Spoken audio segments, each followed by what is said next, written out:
আমরা লাস্ট কোথায় করেছিলাম? এইখান থেকে 1 2 3 4। তারপরে আমরা কি করলাম? এখান থেকে আমরা এরকম স্ট্রেচিং করব। স্ট্রেচিং করে আমরা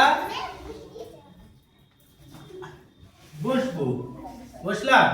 তারপর এখান থেকে আমরা এরকম একটা পা ভাঙবো, বা পা ভেঙে ডান পাটাকে আমরা এরকম সামনে দেবো, দিয়ে আমরা এইভাবে উঠে বসবো। বসে এখান থেকে আমরা কোমরে হাত দেবো।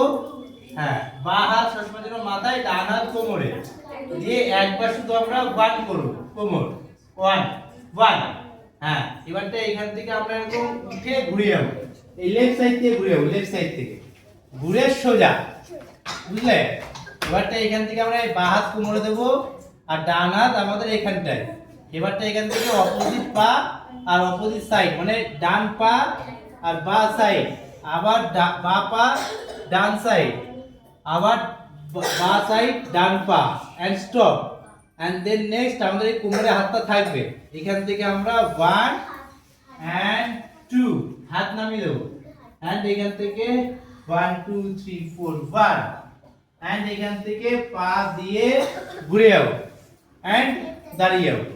দেন তারপর যেটা ছিল 1 2 3 4 5 6 7 8 1 2 3।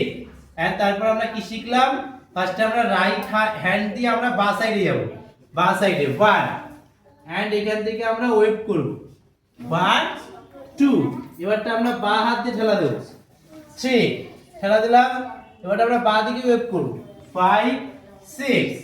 এবারটা আমরা এই ডান পাশে আমরা পাঞ্চ করব 1। এন্ড এখান থেকে এই বা পাটা উঠে আছে, এই বা সাইডেই আমরা ওয়েভ করব 1 2।